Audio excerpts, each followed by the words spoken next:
nggak punya uang.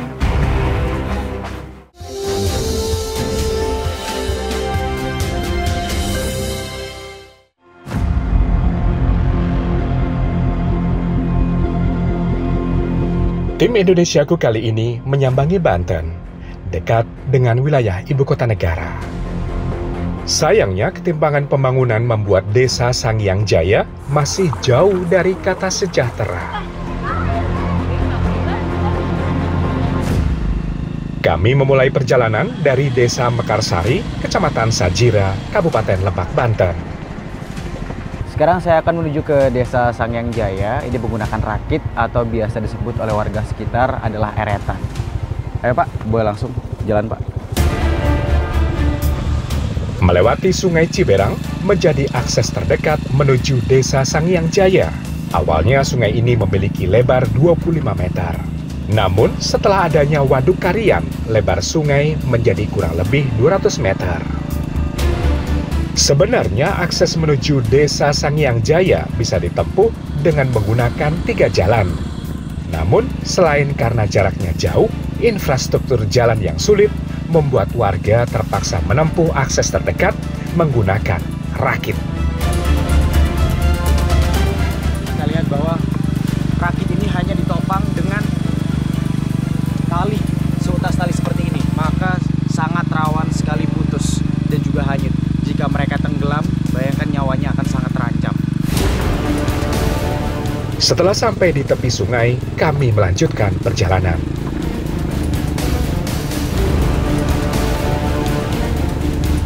Saya terus berpegangan kuat-kuat sepanjang perjalanan menuju Desa Sangiang Jaya.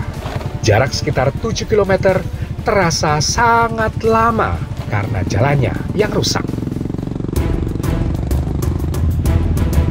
Setelah berjalan kurang lebih 5 km, kami harus melewati jembatan gantung roket yang menjadi penghubung dua desa, yaitu Sangiang Jaya dan Tambak. Jembatan yang selalu lalui ini bersama dengan teman-teman dan juga warga memang posisinya itu miring. Dan bukan hanya itu saja, pagar-pagar yang di samping yang mengaitkan dari jembatan ini juga sudah berkarat, banyak yang lepas, dan alasnya ini dari besi yang juga sudah berkarat. Bisa dibayangkan gimana rawannya, bahayanya. Jika seandainya ini hujan, maka sangat berbahaya dan membahayakan nyawa yang lewat di sini.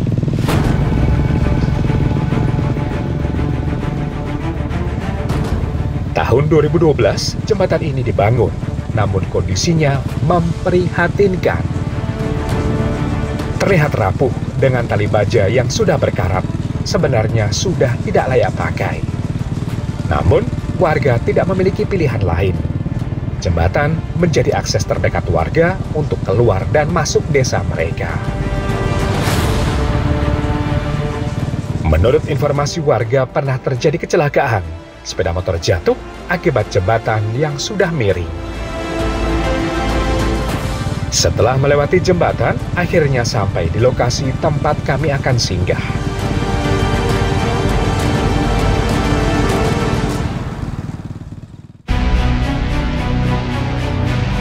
Inilah Desa Sangiang Jaya yang terletak di ujung timur Kecamatan Cimarga, Kabupaten Lebak, Banten. Memiliki luas wilayah sekitar 1.200 hektar, 90% warga berpenghasilan dari hasil tani dan kebun. Kayu karet dan bambu menjadi penghasilan utama mereka. Setelah akhirnya 3 kilo kita berjalan, akhirnya kita sampai di tempat untuk memotong bambunya. Langsung saja kalau gitu kita langsung memotong bambunya. Ayo Bu, mari Bu.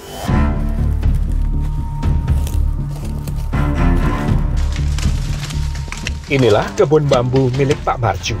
Lahan seluas 1 hektar ditanami pohon bambu berjenis bambu apus. Ketika panen, bisa menghasilkan 1.000 batang.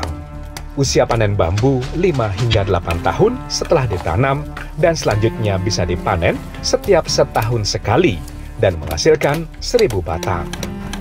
Tidak cukup hanya ditebang saja. Bambu juga harus dibersihkan dari ranting-rantingnya. Bambu tali atau biasa disebut bambu apus ini merupakan jenis bambu yang tersebar luas di Indonesia dan Asia tropis. Bambu ini banyak digunakan sebagai bahan baku pembuatan kerajinan tangan. Salah satu buruh panen adalah Rahminah. Ibu 8 anak ini memiliki nasib yang sulit. Kondisi ekonomi yang tidak menentu, minimnya penghasilan. Ia harus terus berjuang sendiri untuk menyokong ekonomi keluarga. Jadi buruh bambu seperti ini sudah berapa lamanya, boleh tahu nggak? Sekitar berapa? Kira-kira 15 tahun. 15 tahun. Saya itu cari uangnya kan susah. Iya. Cuman seminggu paling 200.000. Kenapa? Suami nggak bisa kerja. Terus saya ngurusin anak-anak semua. Kadang-kadang nggak punya ibu, nggak punya bapak, nggak ada yang ngurusin anak-anak aku. Terus Kadang-kadang anak saya makan, kadang-kadang enggak. Itu yang harus sekolah, nggak bawa uang, nggak punya uang.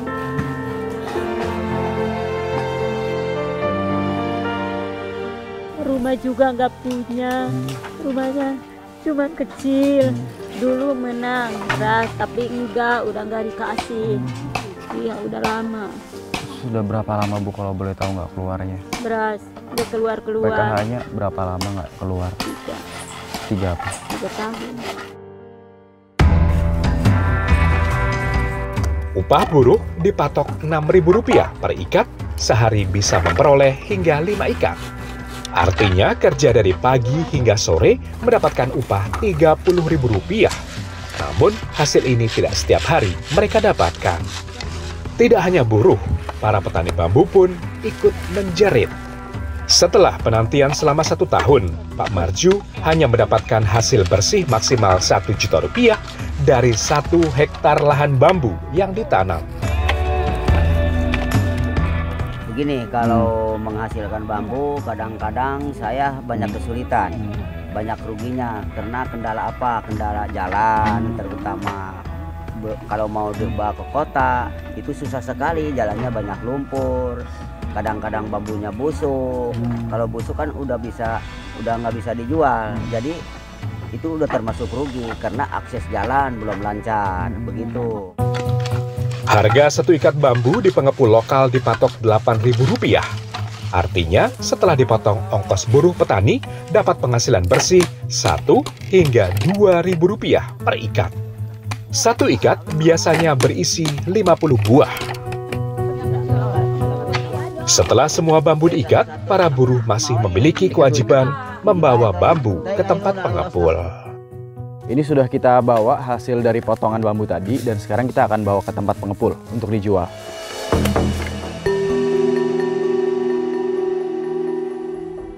Bisa dibayangkan betapa beratnya kehidupan mereka. Para ibu buruh ini harus menggendong bambu dengan berat hingga 40 kg sekali jalan. Sehari bisa dilakukan hingga 5 kali dengan jarak tempuh hingga 3 km. Dan lagi-lagi, kami harus melewati jembatan Gantung Rokek. Bu, jujur aja saya sebetulnya cukup takut atau ngeri lewat jalan jembatan gantung ini. Kalau Ibu sendiri gimana perasaannya Bu setiap harus lewat saya sini? juga takut, ini jalannya udah jembatannya udah rombeng. Gimana kalau itu ke bawah kan itu udah kenceng-kenceng, nggak bisa jalan. Iya. Apalagi kalau kita lihat juga di bawah juga tinggi ya Bu ya? Iya. Kalau jatuh bahaya dan jalan juga miring. Melewati jembatan Gantung Rokek menjadi akses satu-satunya keluar masuk kebun bambu. Kondisi normal, jembatan ini memiliki kekuatan menahan beban hingga 1,5 ton. Sayangnya, kondisi jembatan saat ini sudah rusak dan banyak tali baja putus. Tentu, ini sangat membahayakan bagi warga ketika melintasinya. Setelah melintasi jembatan bambu, kami akhirnya sampai di mana bambu ditumpuk, menunggu pengepul datang untuk menjemput. dikumpulkan di sini sembari menunggu pengepul yang akan datang setiap 1 minggu sekali untuk mengambil lagi. Ibu.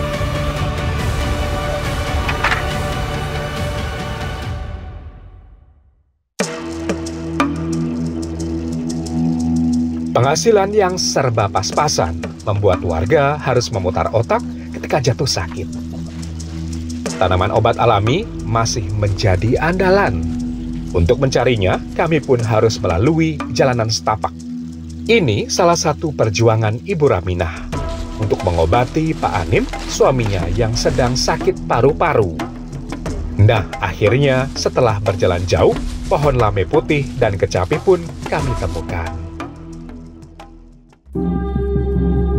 Pohon lame memiliki beragam manfaat sebagai obat herbal untuk berbagai penyakit karena kaya akan antioksidan yang membantu melindungi sel-sel tubuh dari kerusakan akibat radikal bebas.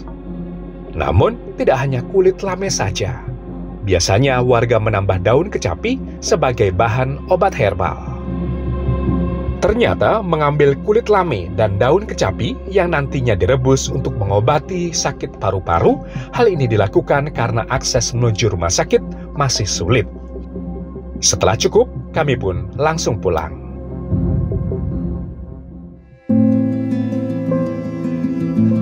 Kami meracik kulit pohon lame, daun kecapi, dan lainnya.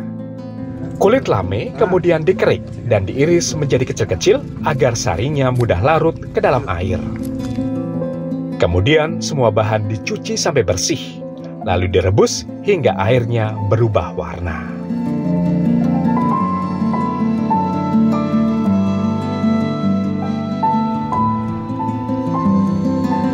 Bu Rusminah, ini kalau boleh tahu sudah berapa lama Bapak sakit seperti itu? Itu udah lama, 10 tahunan.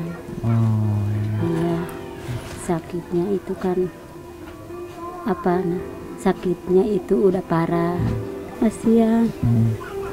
Gimana itu mau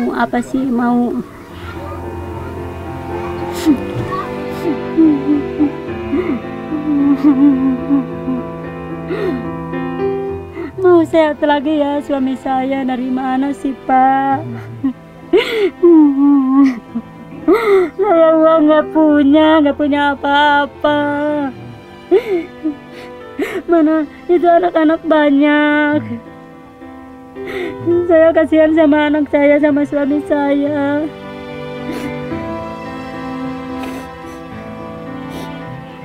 Saya pusing gitu nyari uang sebanyak itu.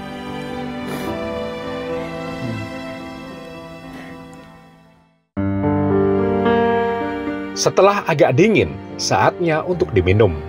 Menurut kepercayaan mereka, ramuan ini bisa menyembuhkan sakit paru-paru. cepat sembuh ya Pak. Ya, seperti inilah kondisi di desa Sangyang Jaya ini. Salah satunya seperti Bapak yang sedang mengalami sakit, ingin berobat pun karena tidak adanya vaskes, puskesmas, apalagi klinik. Ya mau tidak mau untuk berobatnya tidak bisa mengandalkan obat-obat seperti biasa, tapi harus mengandalkan obat-obatan herbal yang ada di alam, yang mana mereka percaya namun tidak teruji secara klinis.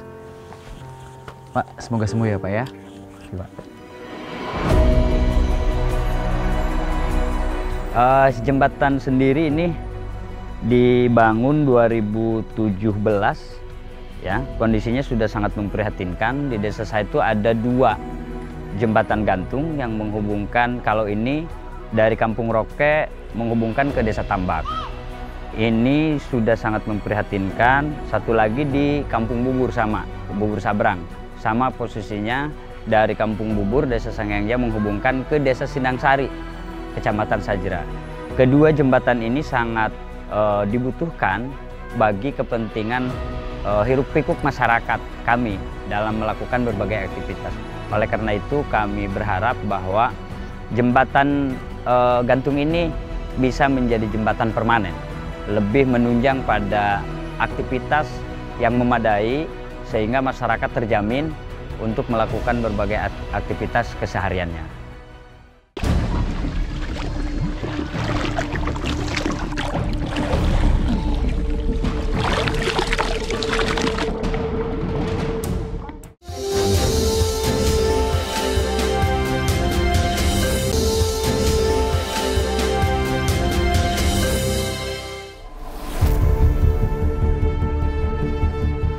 Selain menjadi buruh tani, ibu-ibu Dusun Roke mengais rezeki menjadi penambang pasir demi menambah nafkah keluarga. Nah, kenapa pasir yang diambil itu adalah pasir yang di dalam air karena kualitasnya itu masih bagus, pasirnya bersih. Tapi kalau yang di pinggiran sungai itu kualitasnya jelek karena sudah tercampur sama lumpur. Di pinggir sungai inilah mereka bekerja. Pasir yang melimpah di Sungai Cilaki menjadi penghasilan tambahan buat keluarga ketika waktu luang. Dengan semangat, mereka mengumpulkan dan memasukkan ke dalam karung. Salah satu pekerja bernama Kori. Pelajar kelas 3 SMP ini pun terpaksa menjadi buruh tambang untuk menambah biaya sekolah. Kori, kamu umurnya umur berapa? 14 tahun. 14 tahun. Kamu sekolah? Sekolah. Sekolah kenapa kok juga memilih jadi pengambil pasir? Untuk penambahan uang jajan. Untuk karena kalau dikasih sama orang tua masih kurang buat menabung. Memang biasanya kamu kalau ngambil pasir gini bisa dapat uang berapa, Kori? Kadang 10.000, 15.000. Terus dari uang-uang itu selain yang kau bilang tadi biasanya dipakai untuk apa aja? Untuk nabung, kadang untuk jajan. Kalau kamu ada nggak cita-cita untuk menjadi profesi apa gitu? Ingin jadi dokter. Kenapa Kori pengen jadi dokter? Ingin menolong yang sakit.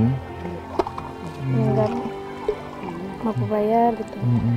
Jadi pengennya biar kau bisa menolong yang sakit tanpa perlu bayar gitu. Ya sebetulnya untuk anak-anak di warga di Sanghyang Jaya ini mempunyai kompetensi dan kemampuan yang luar biasa. Namun sayangnya memang tidak punya wadah, tidak punya tempat untuk mengembangkan bakat-bakat mereka. Ya semoga saja ke depannya pemerintah lebih bisa memperhatikan anak-anak di sini.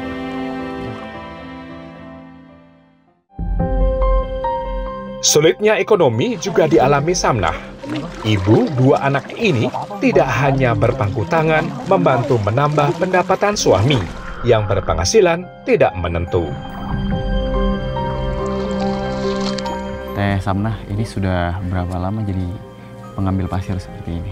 Dari kecil, sekarang juga masih kalau ada yang bikin rumah, kalau yang ada yang membutuhin buat itu bikin jalan kadang. Memangnya untuk penghasilannya sendiri dari pengambil pasir ini berapa Teh kalau boleh tahu? Kadang 5.000 paling kecil, 10.000, kalau paling besar paling 15.000. Itu per hari atau gimana Teh penghasilannya? 2 hari, kadang 3 hari baru di ini habis ngambil, ditakerkan sama yang itu, dijual ke yang mesen, yang mau bikin rumah, yang mau mendasi. Nah, dari penghasilan Teteh itu 5.000 atau maksimal sampai 15.000 ya? Itu cukup nggak untuk memenuhi kebutuhan sehari-hari? Cukup nggak cukup sih Mas, ya namanya juga nggak ada pekerjaan yang lain kan buat kami di sini. Setelah semua karung terisi pasir, kemudian dibawa ke tempat penampung pasir. Bisa dibayangkan betapa kesusahannya warga di sini untuk mengambil pasir seperti ini yang berarti kurang lebih 15 kilo dicampur dengan air lagi. Mereka hanya mendapatkan upah 2.000 dari mengambil sampai dengan dijual ke pembeli. Dan satu hari mereka bisa mondar-mandir 25 kali. Upah buruh tambang pasir dipatok Rp1.000 per karung di lokasi penambangan. Namun, jika mengantarkan ke pemesan, mereka bisa mendapatkan upah Rp2.000 per karung dengan berat kurang lebih 15 kg.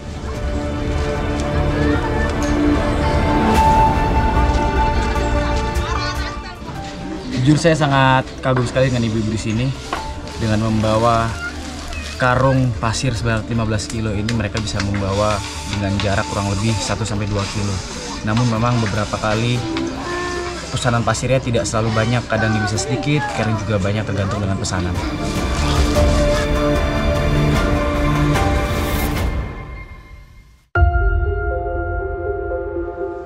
Dari 1.200 hektar wilayah Desa Sangiang Jaya, 90% milik Perum Perhutani dan dikelola warga secara tumpang sari. Salah satunya Pak Salman mendapatkan bagian seluas 1 hektar dengan menanam pohon karet. Kita sudah sampai di tempat untuk menderes karetnya dan sebentar lagi kita akan memilih pohon mana yang akan kita sayat dulu. Bu, boleh? Penyadapan pohon karet dilakukan 2 hari sekali, setiap pagi hari. Jika dilakukan siang hari, getah karet yang dihasilkan akan semakin sedikit. Kedalaman irisan mempengaruhi jumlah pembuluh batang karet yang terpotong. Semakin banyak pembuluh batang karet terpotong, semakin banyak pula getah karet yang keluar. Tidak mengenal lelah, perempuan seperti Emin, ibu berusia 60 tahun ini terpaksa mengais rezeki sebagai buruh sadap karet. Karena kondisi ekonomi keluarganya yang masih serba terbatas. Sejak kapan ini menderes atau menyadap getah pohon karet ini? Udah 2 tahun. Emang kalau boleh tahu penghasilannya ibu berapa, Bu? Penghasilan ibu seharinya 30 lah. 30.000. Iya, 30.000. Kalau ibu sendiri kuli ini nih nyangkul itu ini nih jukutnya di sawah. Iya. Apa namanya, sebulan bisa dapat berapa, Bu? Sebulan cuman 300 gitu. 300. Penghasilan ibu aja sendiri. Iya. Bapak ini sakit sekarang. Sakit perut. Kemarin di air di kali jatuh. Ini kepalanya sakit. Perut terus sakit. Udah dipijit. Iya.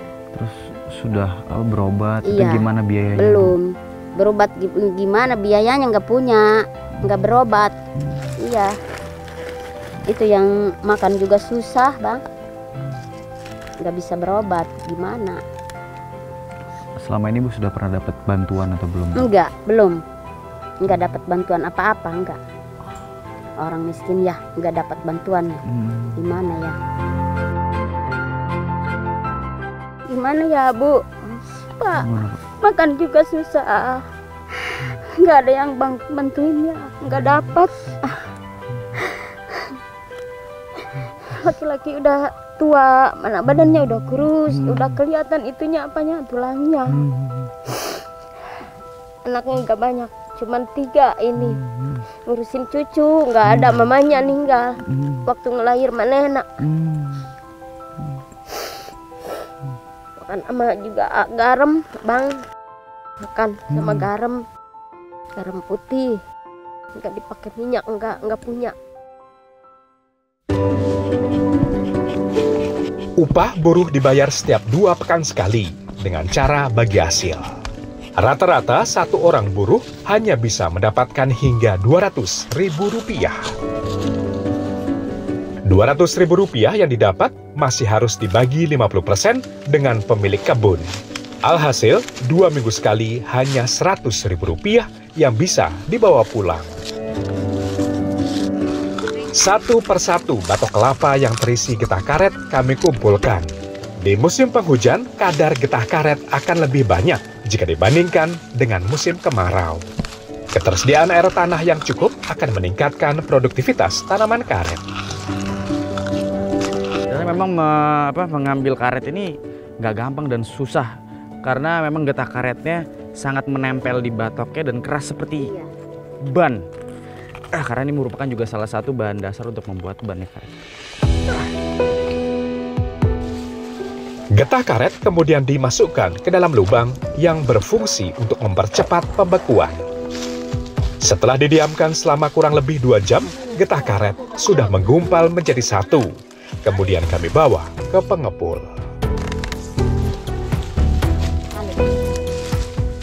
Selain menyadap, ibu-ibu buruh ini juga wajib membawa karetnya ke tempat pembeli untuk dijual. Tapi selain itu, dalam perjalanan pun ini juga beratnya cukup lumayan. Di pundak saya pun baru beberapa menit dan beberapa meter saya jalan sudah sangat terasa sakit.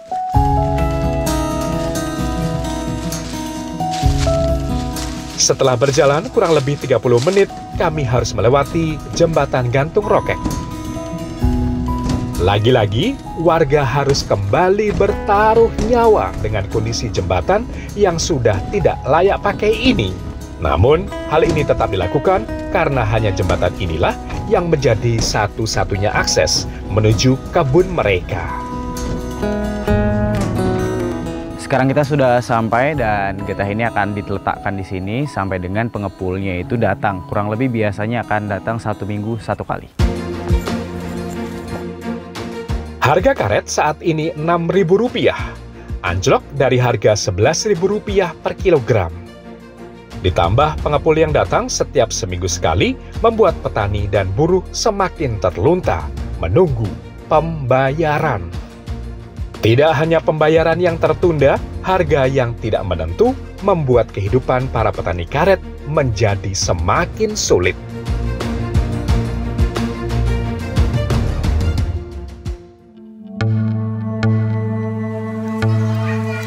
Sumber air bersih yang sulit dan kondisi ekonomi yang sangat terbatas membuat warga tidak mampu membuat MCK.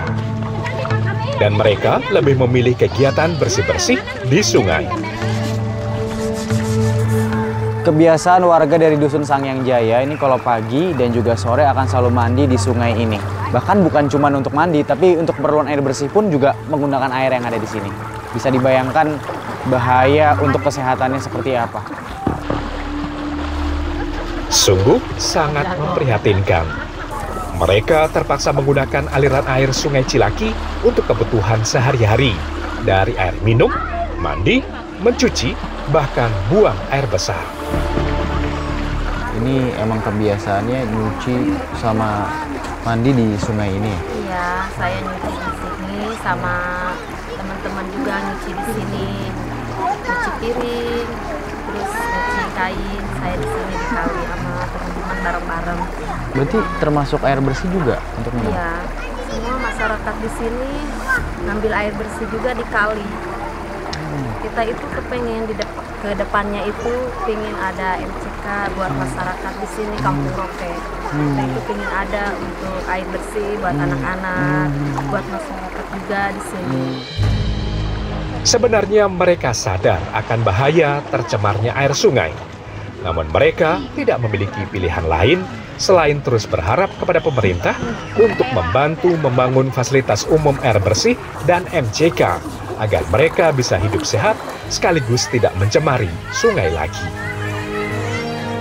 Untuk pelaksanaan pembangunan infrastruktur khususnya di Kabupaten Lebak itu cukup banyak yang perlu adanya intervensi dari pemerintah daerah, baik itu pemerintah kabupaten maupun pemerintah di level desa.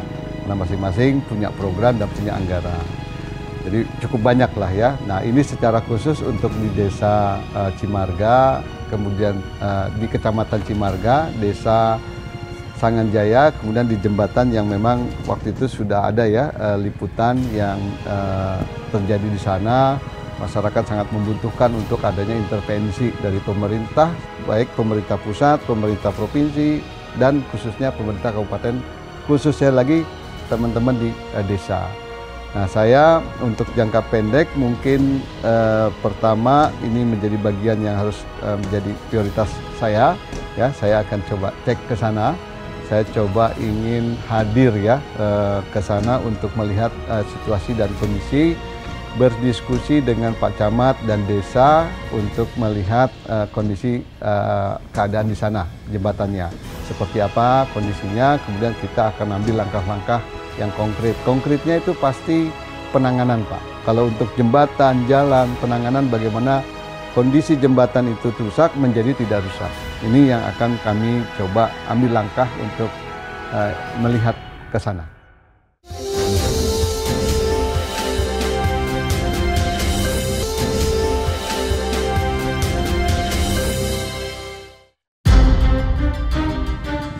Minimnya perhatian dari pemerintah setempat membuat pembangunan jembatan, akses jalan yang layak, sanitasi, hingga layanan kesehatan yang memadai hanya sekadar mimpi bagi warga Dusun Roke. Semoga saja masih ada secercah harapan bagi warga Roke untuk menjadikan desanya maju dan mendapatkan pembangunan yang merata.